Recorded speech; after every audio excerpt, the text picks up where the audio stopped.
네, 성경 말씀 보겠습니다. 성경 말씀은 신약성경 로마서 제2장 6절에서 16절 말씀입니다.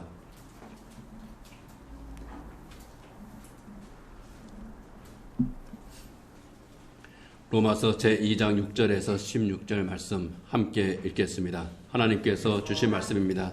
하나님께서 각 사람에게 행하신 대로 보응하실 때 참고 선을 행하여 영광과 존귀와 썩지 아니함을 구하는 자에게는 영생으로 하시고 오직 당을 지어 진리를 따르지 아니하고 불의를 따르는 자에게는 진노와 분노로 하시리라. 악을 행하는 각 사람의 영에는 환난과 공고가 있으리니 먼저는 유대인에게요 그리고 헬라인에게며 선을 행하는 각 사람에게는 영광과 존귀와 평강이 있으리니 먼저는 유대인에게요 그리고 헬라인에게라. 이는 하나님께서 외모로 사람을 취하지 아니하심이라. 무릇 율법 없이 범죄한 자는 또한 율법 없이 망하고 무릇 율법이 있고 범죄한 자는 율법으로 말미암아 심판을 받으리라. 하나님 앞에서는 율법을 듣는 자가 의인이 아니요 오직 율법을 행하는 자라야 의롭다 하심을 얻으리니 율법 없는 이방인이 본성으로 율법의 일을 행할 때에는 이 사람은 율법이 없어도 자기가 자기에게 율법이 되나니 이런 이들은 그 양심이 증거가 되어 그 생각들이 서로 혹은 고발하며 혹은 변명하여 그 마음에 새긴 율법의 행위를 나타내느니라. 곧 나의 복음에 이른 바와 같이 하나님이 예수 그리스도로 말미암아 사람들의 은밀한 것을 심판하시는 그날이라.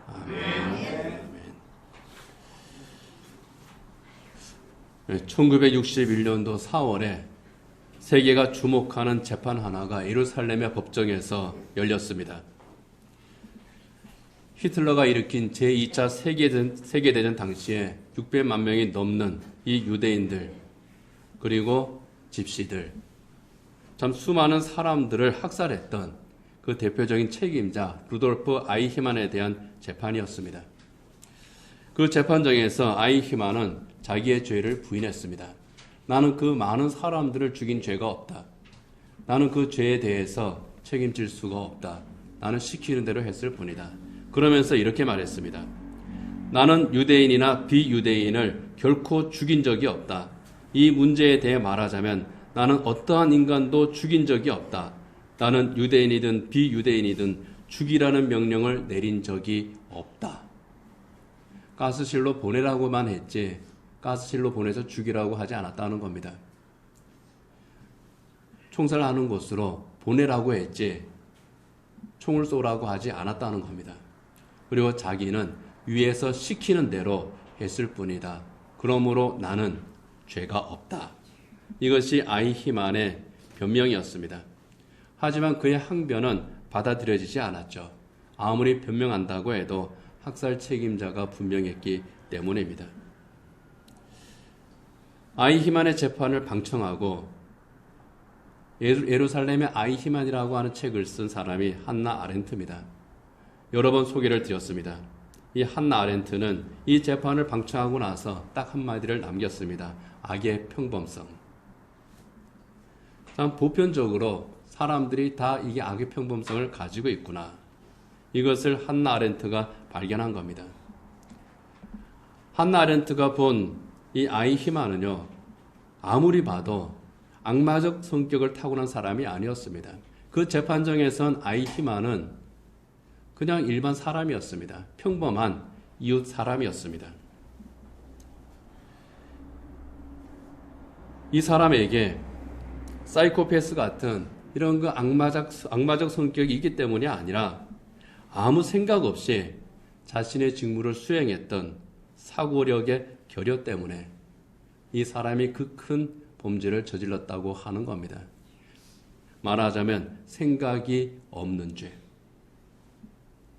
이것이 선한 것인지 악한 것인지 이것을 행함으로써 얼마나 많은 사람들에게 피해를 끼치는 것인지 거기에 대한 생각이 없었다는 거예요. 그냥 시키니까. 그것을 하지 않으면은 내가 이 자리를 빼앗기니까. 그냥 한 겁니다. 생각하지 않습니다. 그러다 보니 죄의식도 없었고 죄책감도 없습니다. 인류 역사상 가장 잔혹한 학살을 자행하고서도 눈 하나 깜짝하지 않을 수 있었던 이유가 바로 거기에 있습니다. 그렇지만 예루살렘의 법정에서 그의 죄는 드러납니다. 그 죄책에서 벗어날 수가 없습니다. 심판받아 마땅한 죄였기 때문입니다. 내가 죄가 아니라고 생각한다고 해서 이 죄의 책임이 나에게 있는 것이 아니라고 그렇게 항변한다고 해서 그 죄를 벗어날 수는 없는 겁니다. 오늘 본문 로마서 2장 16절에도 보면은 바로 그러한 벗어날 수 없는 그런 심판의 자리에 대해서 말씀을 하고 있습니다. 로마서 2장 16절 같이 한번 읽어보겠습니다. 곧 나의 복음에 이른 바와 같이 하나님이 예수 그리스도로 말미암아 사람들의 은밀한 것을 심판하시는 그날이라. 그날. 이 그날은 예수님께서 재림하시는 날입니다. 하나님께서 사람들의 은밀한 것을 심판하시는 날입니다. 사람들의 은밀한 것은 어둠에 감추어진 것들입니다. 고린도전서 4장 5절에서 말씀하는 것처럼 어둠에 감추어진 것들이 드러나는 날입니다. 같이 읽어보겠습니다. 그러므로 때가 이르기 전 곧 주께서 오시기까지 아무것도 판단하지 말라. 그가 어둠에 감추인 것들을 드러내고 마음의 뜻을 나타내시리니 그때에 각 사람에게 하나님으로부터 칭찬이 있으리라. 어둠에 감추인 것들은 죄악들입니다. 묻어버린 죄악들입니다. 잊혀진 죄악들입니다. 더 이상 죄의식이 없는 그런 죄악들입니다. 그런데 하나님의 법이 죄로 규정한 바로 그 죄악들입니다. 아이히만처럼 이거는 내 책임이 아닙니다 했던 그 죄들, 그리고 내가 잊어버린, 내 기억에 까마득하게 넘어가 버린 그러한 죄들. 그러나 하나님께서 죄라고 규정했던 그 모든 것들입니다. 그것은 로마서 1장 19절 이하에서 지적한 죄악들을 포함합니다. 모든 불의, 추악, 탐욕, 악의로 가득한 그 마음의 죄로부터 시작하는 죄의 목록들입니다. 실제적인 삶의 현장에서 일어나는 죄들입니다. 하나님과 우리의 관계를 깨뜨리고 사람과 사람과의 관계를 깨뜨리고 자연을 파괴하는 그 죄들, 양심에 어긋나는 그 모든 죄에 이르기까지 그 죄악들을 망라하는 겁니다. 하나님의 심판대 앞에서 이 죄악들이 드러납니다. 그 행한 대로 심판을 받을 수밖에 없습니다. 그렇다면 하나님의 법정에서 하나님께서 심판하실 때 그 기준은 무엇이겠습니까? 하나님의 공의죠. 요한복음 5장 30절에 보면은 예수님께서 이렇게 말씀합니다. 같이 읽겠습니다. 내가 아무것도 스스로 할 수 없노라. 듣는 대로 심판하노니 나는 나의 뜻대로 하려 하지 않고 나를 보내신 이의 뜻대로 하려 함으로 내 심판은 의로우니라. 나를 보내신 이의 뜻대로 한다고 하는 것은 하나님의 공의를 말합니다. 예수님께서 심판하시는 분명한 기준, 그것은 하나님의 공의입니다. 나의 기준이 아닙니다. 하나님의 기준이에요. 하나님의 기준에 따라서 예수님께서 심판을 하시는 겁니다. 그렇게 심판하실 때 그 행한 대로 보응한다고 오늘 본문의 말씀을 하고 있습니다. 오늘 본문 6절 같이 한번 읽어보겠습니다. 하나님께서 각 사람에게 그 행한 대로 보응하시되, 그 행한 대로 보응한다고 하는 것은요, 예외가 없다는 겁니다. 하나님의 법은 엄격하다는 겁니다. 선을 행하는 자에게는 영생으로, 악을 행하는 자에게는 진노로 하나님께서 심판하십니다. 7절과 8절 같이 읽겠습니다. 참고 선을 행하여 영광과 존귀와 썩지 아니함을 구하는 자에게는 영생으로 하시고 오직 당을 지어 진리를 따르지 아니하고 불의를 따르는 자에게는 진노와 분노로 하시리라. 선을 행하는 자, 하나님의 뜻대로 행하는 자, 하나님께서는 그에게 영광과 존귀와 썩지 아니함, 영생을 주시는 겁니다. 당을 짓는 자, 진리를 따르지 아니하고 불의를 따르는 자, 하나님께서 진노와 분노로 심판을 하십니다. 여기에 당을 짓는 것은 이기적인 욕심으로 편을 가르는 겁니다. 직접적으로는 이 로마 교회 안에서 서로 반목하는 거예요. 유대인과 이방인이 서로 다투는 겁니다. 넓게는 자기들의 욕심에 따라서 하나님을 거역하는 겁니다. 그리고 진리는 하나님의 말씀이죠. 구원의 복음입니다. 이 진리를 따르지 않는 것, 하나님께 불순종하는 거죠. 하나님의 말씀을 따르지 않고 불의를 따릅니다. 불의를 따른다고 하는 것은 하나님께서 기뻐하지 아니하시는 죄악을 행하는 겁니다. 하나님께서 성도에게 제시하신 그 믿음의 길, 주님을 따르는 길을 가지 않고 세상의 길, 멸망의 길을 가는 겁니다. 그들에게 하나님께서 진노와 분노로 하신다고 하는 것은 반드시 심판하신다는 겁니다. 이 하나님의 심판은 정말 엄격합니다. 이 세상의 법정에서는 법이 굉장히 엄격하게 집행되기도 하지만은 때로는 정상 참작이라고 하는 그러한 강경 사유를 집어넣죠. 초범이기 때문에 이 사람이 자기의 죄에서 많이 반성하고 있으니까 또는 심신미약이니까 그런 여러 가지 이유로 형량을 감경해 줍니다. 그래서 우리가 그 범죄한 자들에 대해서 내린 그 재판의 그 판사의 판결을 보고 때로는 굉장히 분노하죠. 야, 이 사람의 죄의 형량이 이거밖에 안 돼? 저 살인마가 이 정도밖에 형량을 받지 않았어? 그런 경우들이 참 많습니다.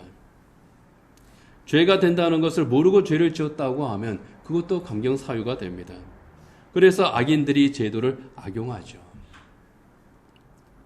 법은 분명한 기준이 있고 법은 굉장히 엄격한 것 같은데 사실은 실제로 적용되는 데 있어서는 엄격하지도 못하고 허술한 것도 많은 것이 인간의 법입니다. 그리고 세상의 법정에서는 법에 규정되지 않는 죄는 이것이 악한 일이고 죄가 분명함에도 불구하고 처벌하지 못하기도 합니다. 법의 규정이 없어서 풀어주는 거예요. 그렇지만은 하나님의 법정에서 피할 수 있는 죄 없습니다. 아이히만처럼 죄에 대해서 핑계할 수도 없습니다. 반드시 심판을 받는 겁니다. 이건 분명한 겁니다. 아담과 하와부터 지금에 이르기까지 범죄한 자는 하나님의 심판을 반드시 받게 되어 있는 겁니다. 오늘 본문 12절에서도 그렇게 말씀을 하죠. 같이 읽어보겠습니다. 무릇 율법 없이 범죄한 자는 또한 율법 없이 망하고 무릇 율법이 있고 범죄한 자는 율법으로 말미암아 심판을 받으리라. 율법 없이 범죄한 자는 율법을 모르고 범죄한 자라고 하는 뜻입니다. 율법을 모르는 자는 이방인이죠. 이방인에게는 하나님께서 이스라엘 민족에게 주셨던 이 율법이 없습니다. 율법이 없기 때문에, 율법을 모르기 때문에 죄를 지었습니다. 세상의 법에서는 그것이 통할 수 있습니다. 그러나 율법을 모르기 때문에 지은 죄는 죄가 아니라고 하나님 앞에서는 할 수가 없다는 겁니다. 모든 사람에게 하나님에게 주신 것이 있기 때문입니다. 하나님께서 창조하신 하나님의 사람들에게는 하나님께서 창조하신 인격이 있죠. 그 인격이 양심입니다. 사도 바울은 인간의 본성이 바로 양심이다. 그렇게 오늘 본문에서도 말씀을 하고 있습니다. 14절과 15절 같이 읽어보겠습니다. 율법 없는 이방인이 본성으로 율법의 일을 행할 때에는 이 사람은 율법이 없어도 자기가 자기에게 율법이 되나니 이런 이들은 그 양심이 증거가 되어 그 생각들이 서로 혹은 고발하며 혹은 변명하여 그 마음에 새긴 율법의 행위를 나타내느니라. 양심을 뜻하는 헬라어는 시네이 데세오스라고 하는 그런 헬라어입니다. 함께 인식하고 있다. 뭐 그런 뜻입니다. 공통적으로 알고 있는 것. 곧 무엇이 옳고 무엇이 잘못된 것인지 모두가 아는 것. 이게 양심이라는 겁니다. 하나님께서 주신 그 양심으로 이것은 옳은 것이고 이것은 옳지 않은 것이고 이거는 할 수 있는 것이고 이건 해서는 안 되는 것이고 이것에 대한 그런 기준을 하나님께서 주셨다는 겁니다. 그래서 옳은 것은 행하고 잘못된 것은 행하지 않는 것. 그 선한 의지가 양심이라고 하는 거예요. 하나님의 법을 모르는 사람이라고 해도 율법이 없다고 해도 하나님께서 모든 사람에게 주신 바로 그 양심이 그 선한 의지가 본능적으로 죄와 잘못에 대해서 반응하는 겁니다. 창세기 4장에 보면은 동생 아벨을 살해했던 가인에게 하나님께서 말씀하시는 대목이 나옵니다. 하나님은 가인에게 말씀합니다. 죄가 너의 문에 도사리고 앉아있다. 거기에서 죄가 너를 지배하려고 한다. 그러니 너는 그 죄를 잘 다스려야 한다. 죄가 문에 도사리고 앉아있다고 하는 것은요, 죄는 언제든지 문을 열고 들어올 준비가 되어 있다는 겁니다. 죄를 다스리는 것은 죄를 짓게 하는 그 충동과 욕망, 이것들을 다스리는 선한 의지입니다. 그게 바로 양심이에요. 하나님께서는 첫 죄인이었던, 첫 살인자였던 이 가인에게 바로 이 선한 의지를 주신 겁니다. 그래서 하나님의 율법을 모르는 사이라고 할지라도 하나님을 믿지 않는 사람이라고 할지라도 이 선한 의지가 있습니다. 죄를 거부하는 이 선한 의지가 있습니다. 거기에 따라서 만들어지는 도덕과 윤리들이 있죠. 이러한 것들이 스스로에게 율법이 되는 겁니다. 그것들이 경고하는 거예요. 죄악에 대해서 경고하고 하나님께서 창조하신 인간다운 삶을 살라고 그렇게 길을 제시하는 겁니다. 이 양심이 서로 고발하고 변명한다고 하는 것은요, 인간의 내적인 그 죄를 둔 죄의 유혹이 있을 때, 또 내가 죄를 짓고 났을 때에 이 안에 있는 쉽게 말하면 양심의 가책, 갈등, 이러한 것을 의미합니다. 그래서 그 사람이 사이코패스가 아닌 한 죄를 지었을 때 또는 죄의 유혹을 받을 때에 두근거리기도 하고 죄책감을 느껴지기도 하고 또 수치심을 느끼기도 합니다. 그런데 인간은요, 처음 죄를 지을 때에는 벌벌 떱니다. 그렇지만은 한 번, 두 번 죄를 계속 지으면은요, 점점 둔감해져요. 무감각해집니다. 죄를 죄로 인식하지를 못해요. 그러다 보면 어느 순간에 죄성이 양심을 이겨버립니다. 아이 희만처럼 죄의 종이 되는 거예요. 마치 알코올에 중독되는 것처럼 죄에 중독이 됩니다. 이것이 죄의 무서움인 거죠. 그런데 정말 무서운 것은요,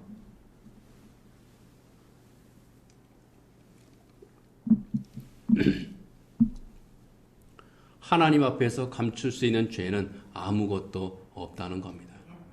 내가 무뎌졌다고 해서, 내가 이것을 죄로 더 이상 인식하지 않는다고 해서 죄가 아닌 것이 되지도 않고 그 죄가 사라지지도 않습니다. 보이지 않는다고 해서 죄가 아닌 것이 아니라는 겁니다.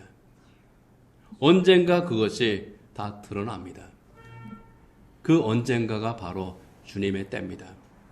하나님의 법정에서 율법이 있는 유대인은 그 율법에 의해서, 율법을 모르는 이방인은 그 양심에 의해서 모든 은밀한 죄들이 드러납니다. 그리고 그 죄에 대한 심판을 받습니다. 오늘 본문 9절이야 10절에서 보면은 이렇게 말씀하죠. 같이 읽겠습니다. 악을 행하는 각 사람의 영에는 환난과 공고가 있으리니 먼저는 유대인에게요 그리고 헬라인에게며 선을 행하는 각 사람에게는 영광과 존귀와 평강이 있으리니 먼저는 유대인에게요 그리고 헬라인에게라. 악을 행하는 각 사람의 영에게는, 여기에 각 사람에게 영이라고 하는 말은 영과 육을 모두 아우르는 말입니다. 그들에게 환난과 공고가 있다는 겁니다.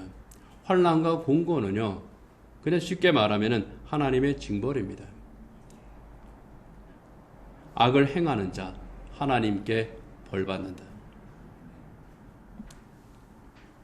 선을 행하는 자, 영광과 존귀와 평강이 있다. 하나님의 은혜를 받는다. 하나님의 복을 받는다는 겁니다. 갈라디아서 6장의 말씀처럼 심은 대로 거두는 겁니다. 같이 한번 읽어보겠습니다. 갈라디아서 6장 7절 8절입니다. 스스로 속이지 말라. 하나님은 업신여김을 받지 아니하시나니 사람이 무엇으로 심든지 그대로 거두리라. 자기의 육체를 위하여 심는 자는 육체로부터 썩어질 것을 거두고 성령을 위하여 심는 자는 성령으로부터 영생을 거두리라. 사람이 무엇으로 심든지 그대로 거두리라. 여러분, 갈라디아서 6절 7절 말씀의 정말 무서운 부분은요, 스스로 속이지 말라 하는 이 말씀이에요. 스스로 속이지 말라. 속지 말라. 자식이 자신에게도 속이지 말고 이 악이 바라는 것에도 속지 말라. 에덴 동산에서 사탄이 그랬잖아요. 뱀으로 가정한 사탄이 하와에게 이거 먹어도 괜찮아. 먹어도 죄가 안 돼. 하나님처럼 되는 것이 뭐가 죄야? 그렇게 유혹합니다. 속이는 거죠. 속지 말라는 겁니다. 그리고 사람은 무엇으로 심든지 그대로 거두리라. 악을 행하는 자, 하나님의 심판을 피할 수 없고 선을 행하는 자, 하나님께서 주시는 복을 받는 것. 이것은 하나님께서 인간에게 주신 법칙입니다. 율법의 뜻이에요. 그러고 보면은 하나님의 심판을 피할 수 있는 사람 아무도 없습니다. 사도 바울도 없어요. 그런데 사도 바울은 16절에서 이런 말을 합니다. 나의 복음. 16절 같이 한번 읽어보겠습니다. 곧 나의 복음에 이른 바와 같이 하나님이 예수 그리스도로 말미암아 사람들의 은밀한 것을 심판하시는 그날이라. 인간의 감출 수 없는 그 죄, 피할 수 없는 심판, 이것을 이야기하면서 바로 그날을 이야기하면서 나의 복음에 이른 바와 같이 이렇게 시작을 했습니다. 여러분, 이게 얼마나 큰 은혜의 말씀인지 모릅니다. 이것이 없으면은요, 이 말씀이 없으면 여러분, 우리는 그냥 죄에 짓눌려서 죄의 종으로 살다가 심판받는 거예요. 그냥 끝나는 거예요.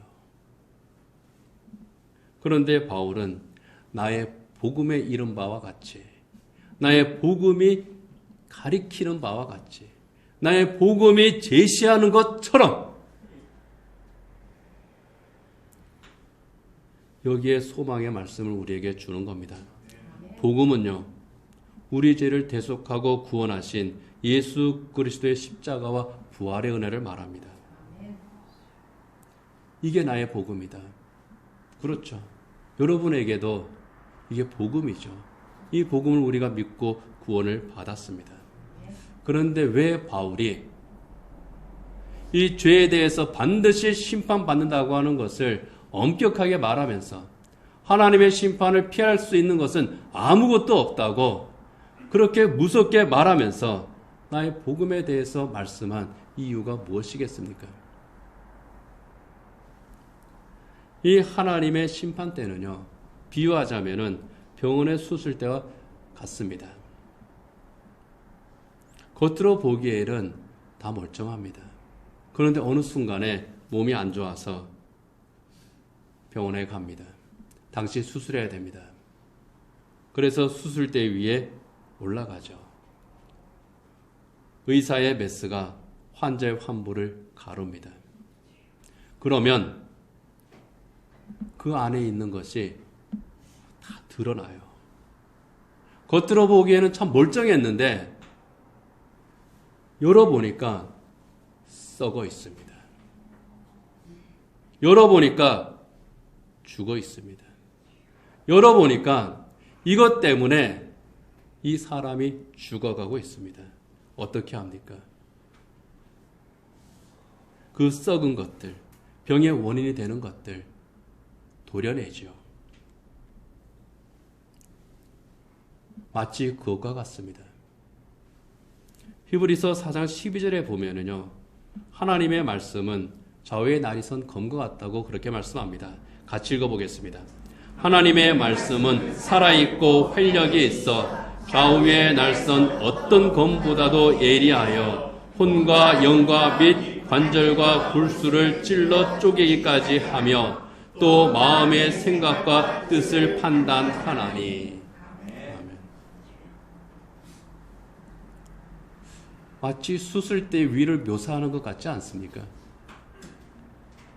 좌우에 날선 어떤 검보다도 예리해서 날카로워서 혼과 영과 및 관절과 골수를 찔러 쪼개기까지 한다.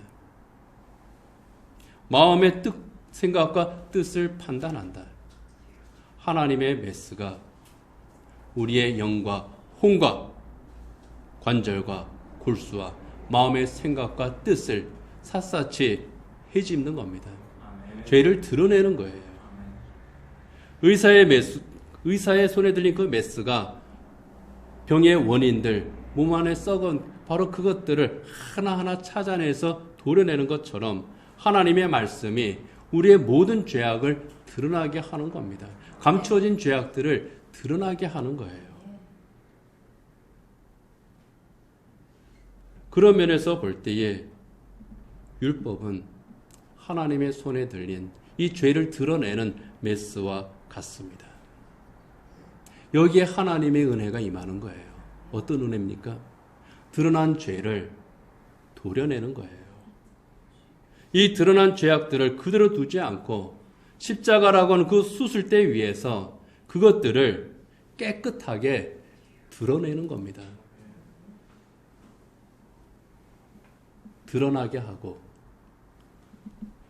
드러내고 그렇게 함으로써 깨끗하게 하시는 은혜가 십자가의 은혜입니다. 여러분, 유능한 의사는, 정말 훌륭한 의사는 어떤 의사입니까? 깨끗하게 그 환부를 도려내고 치료하는 의사가 유능한 의사 아닙니까? 우리의 모든 죄악을 완전히 드러내버린, 완전히 없애버린 주님이십니다. 의사가 환자에게 이제 당신은 다 나았습니다. 내가 이 환부를 깨끗하게 도려냄으로써 이 썩은 것을 전부 제거함으로써 당신은 이제 이 병에서 해방되었습니다. 그렇게 치유를 선언하는 것처럼 예수님께서 십자가 위에서 우리에게 선언하시는 겁니다. 너의 모든 죄악이 다 정리되었다. 너의 그 모든 죄악이 용서함을 받았다. 하나님께서 이 십자가의 보혈로 깨끗하게 다 씻어버렸다. 예수님께서 그 십자가라고 하는 영혼의 수술대 위에서 선언을 하시는 겁니다. 이 복음의 은혜가 너무나도 크고 감사하기 때문에 바울이 나의 복음이라고 그렇게 고백을 하는 겁니다. 하나님께서 그 영혼의 메스를 나에게 들이대심으로써 내 모든 죄악들이 다 드러나게 되었고 이것을 모두 다 깨끗하게 제거해 버리심으로써 내가 하나님의 새 사람이 되었으니 그러니 이 은혜가 너무나도 큽니다. 그래서 나의 복음이라는 겁니다. 이 복음은 객관적으로 말하는 게 아니에요. 나의 복음. 예수님을 만났던, 부활하신 예수님을 만났던 도마가 예수님을 보고 뭐라고 고백을 했습니까? 나의 주, 나의 하나님. 나와의 직접 관계가 회복되는 거예요. 이게 은혜입니다. 하나님의 말씀은 죄를 드러내고요. 그 죄를 없앱니다. 우리 모든 죄를 깨끗하게 드러내 버리신 십자가의 은혜입니다. 그래서 로마서 5장 20절 이하 21절에서 이렇게 말씀하죠. 같이 읽겠습니다. 율법이 들어온 것은 범죄를 더하게 하려 함이라. 그러나 죄가 더한 곳에 은혜가 더욱 넘쳤나니 이는 죄가 사망 안에서 왕노릇한 것 같이 은혜도 또한 의로 말미암아 왕노릇하여 우리 주 예수 그리스도로 말미암아 영생에 이르게 하려 함이라. 죄는 정말 무섭습니다. 죄는 정말 큽니다. 우리가 감당하지 못할 죄의 무게가 있습니다. 그런데 정말 감사한 것은요, 그 죄보다 더 큰 하나님의 은혜가 그 죄를 다 덮고도 남을 수 있는 우리 주님의 사랑이 우리에게 있다는 거예요. 그 사랑으로 우리를 불러주셨고 우리를 구원하신 그 은혜가 우리에게 있는 겁니다. 그래서 바울이 고백합니다. 오라 나는 공고한 자로다. 누가 이 사망에서 나를 건져내랴. 그 건져내신 분이 우리 주님이잖아요. 넉넉히 건져내시고 세우시는 우리 주님이십니다. 바울은 그렇기 때문에 사도 바울은 로마 교회 성도들을 향해서 그리고 우리에게 분명하게 말합니다. 죄를 외면하지 말라는 겁니다. 아이 히만처럼 이거 내 죄 아닌데요. 그러지 말라는 거예요. 가인처럼 내 아우를 내가 지키는 자입니까? 죄에 대해서 변명하지도 말라는 겁니다. 하나님의 말씀의 기능은요, 우리의 죄를 지적하는 겁니다. 예수님께서 공생의 때에 예수님께서 하신 일은 죄를 지적하는 겁니다. 죄를 드러내는 거예요. 죄를 깨닫게 하시고, 그런데 그 죄 때문에 너는 멸망할 거야. 이 죄 때문에 너는 하나님의 심판을 받게 될 거야. 거기에만 그치지 않으시고 멸망하고 하나님의 심판을 받기 마땅한 그러한 존재이지만 하나님께서 너를 구원하기를 원하셔. 내게로 와. 이게 주님의 복음이거든요. 그래서 하나님의 말씀이 우리의 죄를 지적할 때 우리는 어떻게 해야 되겠습니까? 우리의 죄를 직시해야죠. 도피하는 것이 아닙니다. 죄를 깨닫게 하시면 인정하는 겁니다. 예, 제가 죄를 지었습니다. 제가 잘못했습니다. 제가 약했습니다. 제가 넘어졌습니다. 자백하는 거예요. 거기에 은혜가 임하는 겁니다. 죄의 유혹이 있을 때 하나님의 말씀이 야 그건 아니야. 그러시면 거절해야 합니다. 어떤 것이 구원받은 자에게 합당한 삶인지 성찰하면서 사는 겁니다. 이것이 성도의 삶입니다. 죄를 앞에 둔 성도는 이 하나님의 은혜를 바라보면서 정말 내 죄를 드러나게 하고 내 죄를 도려내는 이 하나님의 메시인 하나님의 말씀 앞에서 늘 서 있는 그런 삶을 살아야 됩니다. 그렇게 함으로써 하나님의 메스가 내 죄악, 내 옛사람의 습관들을 도려낼 수 있도록 그것을 완전히 드러내도록 거기에 맡기고 순종을 해야 되는 겁니다. 이제 말씀을 맺도록 하겠습니다. 죄에 대한 심판은 피할 수 없습니다. 그러나 하나님께서 예수님의 십자가 은혜로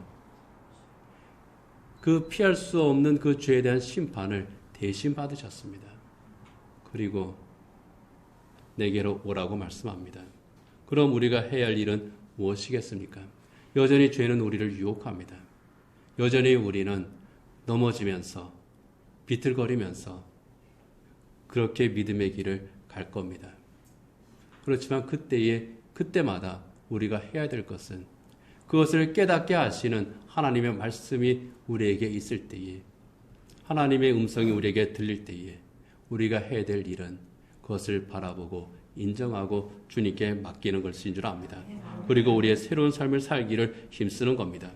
하나님께서 미워하시는 악을 행함으로써 하나님의 진노를 받는 삶이 아니라 하나님께서 기뻐하시는 선을 행하는 삶, 그럼으로써 하나님께로부터 영광과 존귀와 평강의 복을 받아 누리는 정말 이 복된 삶을 살아갈 수 있는 성도들이 되시기 원합니다.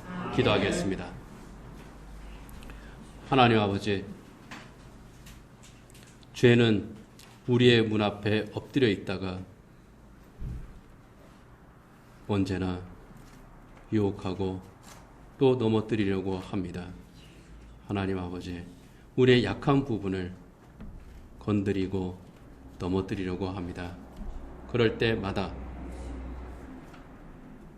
이 죄에 져서 죄의 종이 되는 삶이 아니라 이 모든 죄를 다 용서하시고 정복하신 우리 주님을 생각하며 이 죄와 싸워서 이길 수 있는 저희들 되게 하여 주시옵소서. 이 시간에 잠시 동안 스스로를 우리가 살펴보면서 하나님 앞에 결단의 기도를 하는 시간을 가지시기를 원합니다. 안주해 주시고요. 하나님을 거역하고 내가 복음의 길을 떠나서 악을 행하게 만드는 것들이 있었는지 그것을 이 시간 한번 살펴보십시오. 내 영혼의 의사이신 하나님의 메시에 혹시라도 내가 숨기고 있었던 죄가 있다면 그것을 온전히 내어놓으십시오. 이렇게 하나님 앞에 우리의 죄를 자백하고 우리 주님께서 용서하신 그 모든 은혜에 감사하면서 이제는 악에 매여서 사는 자들이 아니라 하나님의 뜻을 거역하며 사는 자들이 아니라 하나님의 기뻐하시는 선을 행하면서 사는 삶, 복된 삶을 살기를 이 시간 하나님 앞에서 고백하며 결단하시기 바랍니다.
하나님의 심판을 피할 수 없고 멸망할 수밖에 없는 이 죄인들을 우리 주 예수 그리스도 십자가 보혈로 대속하여 주셨고